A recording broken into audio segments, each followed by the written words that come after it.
Today on Network Africa, a new report on the crisis in South Sudan reveals both President Salva Kiir and former Vice President Riek Machar benefited while the country was going through a civil war. Salah is being celebrated by Muslims around the world. The African leaders preach messages of hope and tolerance.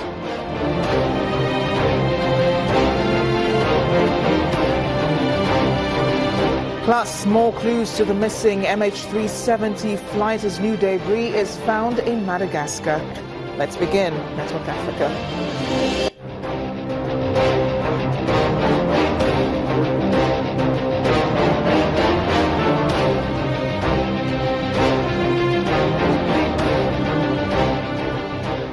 Welcome everyone, EID-EL-KABIR to our Muslim viewers. This is Network Africa. I am Amarachi Ubani. Let's begin the program with a review of major stories on the continent over the weekend. In line with a court order issued in March, the National Treasury in South Africa says President Jacob Zuma has paid for a non-security upgrade to his private Kandla home. In June, Zuma was expected to pay 7.8 million rand for the non-security upgrades after the Constitutional Court in March ordered Zuma to pay back some of the $16 million of state money spent upgrading his private home.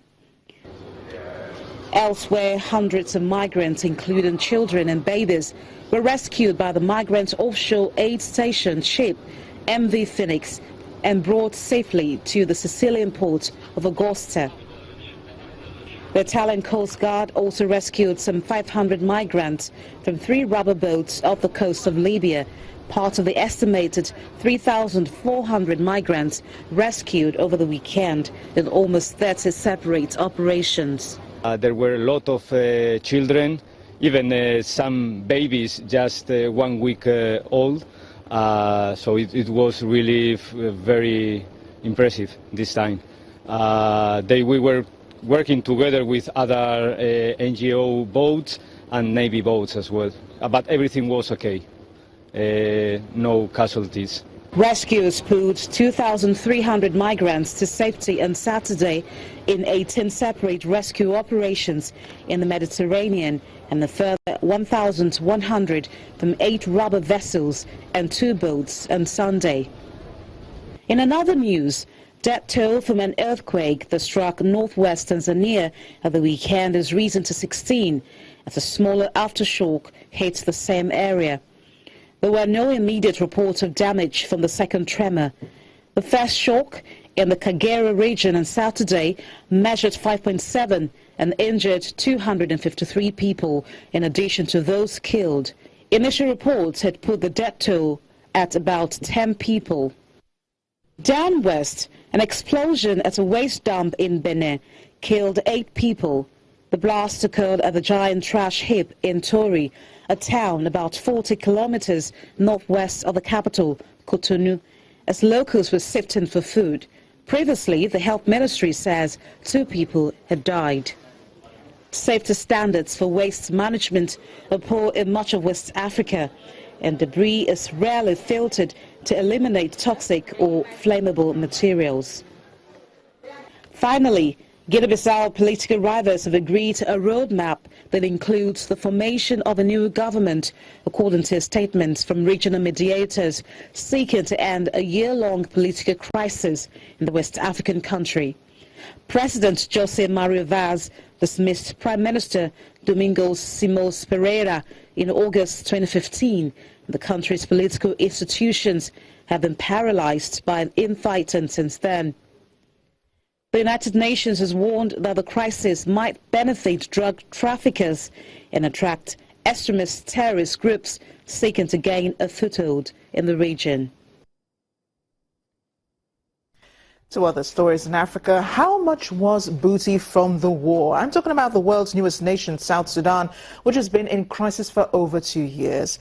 A new report commissioned by U.S. actor George Clooney says both the president, Salva Kiir, and former Vice President Riek Machar and some top generals enriched themselves while hundreds died or were displaced by the fightings. Authors of the report say their findings are as a result of 2 years of collecting evidence and testimony on behalf of a new investigative unit called the Sentry, which was co-founded by Mr. Clooney. The report firmly places blame for the atrocities committed in the country firmly at the feet of the top officials, whom it says at the same time managed to accumulate fortunes despite modest government salaries. Amongst the atrocities said to have been committed during the war are mass rape, which has been used as a weapon of war, and the United Nations reports of detailed human rights abuses. It says President Kiir's wife and at least 7 of his children were linked to a whole range of businesses, and has evidence that Mr. Kiir's 12-year-old son had a 25% share in a holding company. Some 2.5 million people have been forced from their homes, millions more in need of food aid in South Sudan. A major feat it has been for opposition parties in Seychelles, which recorded victory in parliamentary elections. The win by the Leon Democratic Coalition, which was announced on Sunday, follows growing public frustration over economic inequality. It has not triggered any immediate change in the government appointed by the president, but lawmakers will be able to use their powers now to challenge new ministerial appointments and to block legislation, including budgets, that the opposition has objected to in the past. Analysts say Michel that's the main opposition leader, might soon decide to reshuffle the cabinet to reflect changes in the Indian Ocean archipelago. He considered the feat. The people has spoken, he said. The people have decided and the people's decision is supreme, and my party respects the people's opinion. Muslims around the world are celebrating the Eid-el-Adha, otherwise known as Eid-el-Kabir, here in Nigeria. African leaders have been sending their goodwill messages in what is known as the Greater Eid, the second most important festival in the Muslim calendar. The festival signifies the time the Prophet Muhammad, Ibrahim, was willing to sacrifice his son when he was told by God to do so. Messages celebrating the Eid have come from Uganda, where President Yoweri Museveni said the celebration is an important occasion to celebrate the Prophet's obedience and to mark the end of Hajj to Mecca. He prayed the spirit of sacrifice, generosity and purity that defines the celebration become the hallmark of daily lives as Ugandans thrive to build their country. From South Africa, former AU chair Dr. Lamini Zuma sent her best wishes of peace, love, good health and prosperity. Over in South Africa, the Muslim faithful are also celebrating Eid-el-Kabir, which they call Kerbina.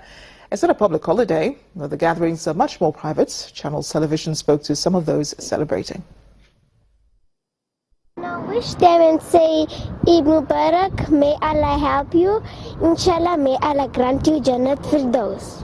I wish for everyone for Sacrifice Day today, for Eid Mubarak. And Allah will mighty help for everyone and to give happiness in the day of today. And to wish to they enjoy for the Eid days. I have to make the du'as to all my friends, my brothers, my families, all those people they are Muslim, and then I make the dua for them also. They have to be enjoying their Eid for the whole world. Inshallah. I just want to say Eid Mubarak to everybody in the world. Okay. Musa. To young people? I just want to say Happy Mubarak to everyone out there, and they must have a blessed Eid. Eid Mubarak to all Africa and everyone over the world. Awesome. That's you.